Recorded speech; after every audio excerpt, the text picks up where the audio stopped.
નમસ્કાર, વડિયાના વાવડમાં આપનું હાર્દિક સ્વાગત છે। ભાઈ વાહ, ઢુંઢિયા પીપળિયાના લોકોએ મંત્રી કૌશિક વેકરિયાની વાતને સ્વીકારી અને જાગૃતતા બતાવી।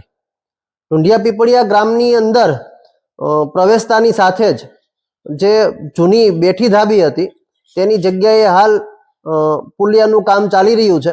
તો પુલિયાના કામમાં નીચેના ભાગમાં જે ફાઉન્ડેશન તૈયાર કરવામાં આવી રહ્યું છે તે ફાઉન્ડેશનની અંદર પીસીસી કરવાની કામગીરી હાલ હાથ ધરાતી હોય તેવું વિડીયોની અંદર જોવા મળી રહ્યું છે।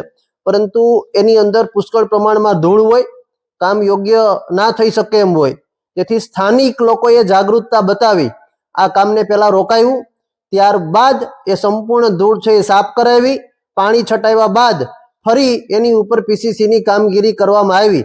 આ કામગીરીમાં પણ રેતીની ગુણવત્તા નબળી હોવાને કારણે કડક સૂચના આપવામાં આવી કે ભાઈ આ રેતી અમે ચલાવશું નહીં, આવું કામ થવા દેશું નહીં।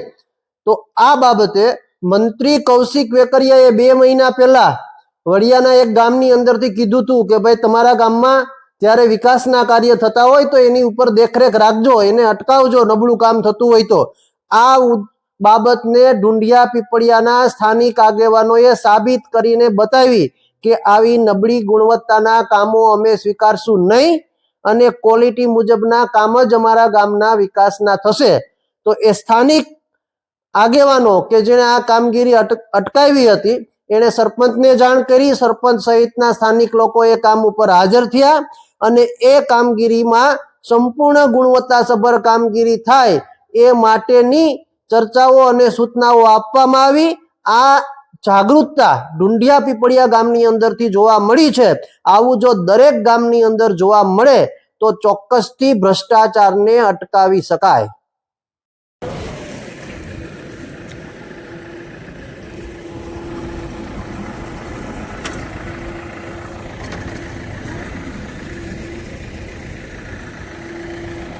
આવું તો ન ચાલે ને, આટલી બધી ધૂળ ને કચરો અને આ બધું પડ્યું છે। હવે રેવાલ અને માટી ઓલી છે નબળી, અલા રેતી નબળી છે ઓલી, એ સાફ કરીને પછી બતાવો ને, સાફ કરીને બતાવો ને। હા કર ફેરી કરે બધું, કર માટી બધું કર ફેરી કર, ના ના કર કર કર, આ બધું કર, ઉતારે હવે કર, બધું બધું ભેરું કર, કરી દે બધું ભેરું કરી દે। હાવ અને જ્યાં સુધી માટી ન નીકળે ત્યાં સુધી ખોજ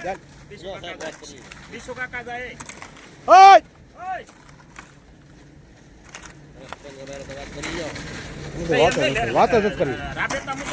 તમે અત્યારે રેતીની જગ્યાએ માટી ભરી અને ગોળો ઠેલવો છે, આને બધું કાઢવાનું થાય। આના એન્જિનિયર, ડેપ્યુટી કાર્યપાલક એને જાણ કરવાની છે, સરપંચ ઉપસરપંચ ને કિસાન સંઘના પ્રમુખ જાણ કરે આને।